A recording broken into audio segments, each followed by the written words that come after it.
اب رہی بات کہ مولانا اپنے بیٹے کے لیے قرآن خوانی کرا رہے ہیں، ایصال ثواب کے لیے قرآن خوانی کرا رہے ہیں، جبکہ عوام یہ سمجھتی ہے، پوری دنیا یہ سمجھتی ہے کہ قرآن خوانی کرنا جائز نہیں ہے۔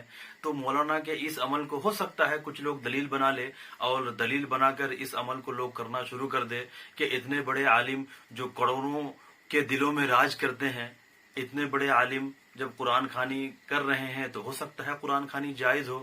کوئی آدمی، کوئی انسان، کوئی عوام اس مولانا کے اس عمل کو دلیل بنا سکتا ہے۔ تو اچھی طرح سمجھ لیں کہ مولانا کا یہ ذاتی عمل ہے۔ اب مولانا ہو سکتا ہے ان کو جائز سمجھتے ہو، یا کسی وجہ سے انہوں نے قرآن خوانی کا اعلان کر دیا۔ اب کیا ہے یہ مولانا سے پوچھنے کے بعد ہی پتا چلے گا، لیکن قرآن خوانی جائز نہیں ہے، بالاتفاق قرآن خوانی جائز نہیں ہے۔ ہاں، دکان میں خیر و برکت کے لیے یا گھر کے اندر خیر و برکت کے لیے اگر آپ قرآن خوانی کرتے ہیں برکت حاصل کرنے کے لیے، تو یہ ایک رقیہ ہے، اور دوا اور رقیہ کے لیے، برکت کے لیے ثبوت کی ضرورت نہیں ہوتی، دلیل کی ضرورت نہیں ہوتی، تو آپ برکت کے لیے قرآن خوانی کر سکتے ہیں۔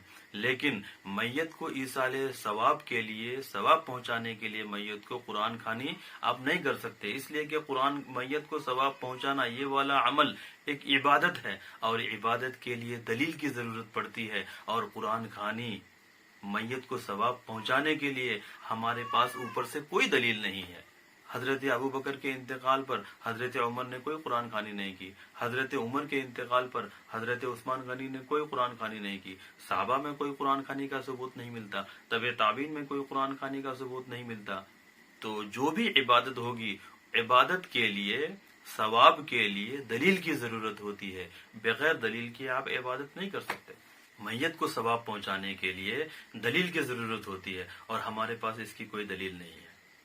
اب رہی بات کہ مولانا بھی تو مطلب بڑے عالم ہیں، پھر مولانا قرآن خوانی کا اعلان کر رہے ہیں اور قرآن خوانی کر رہے ہیں، تو ایسا کیوں؟ تو ہو سکتا ہے یہ ان کا ذاتی عمل ہو، یا ہو سکتا ہے کہ بھائی رشتہ داروں کے دباؤ میں، اور ابھی مولانا ابھی غمگین ہیں، تو اس موضوع کو چھیڑنا بھی اچھی بات نہیں ہے۔ اب مولانا جانے، مولانا کا کام جانے۔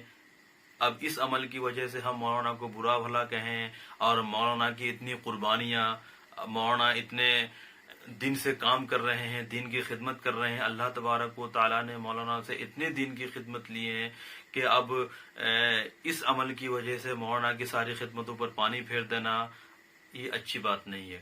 اس کو ہم نظر انداز کر سکتے ہیں، لیکن مولانا کے جو خدمات ہے اس کو ہم نظر انداز نہیں کر سکتے۔ چینل کو سبسکرائب کرنا نہ بھولیں اور لائک بھی کر دیں۔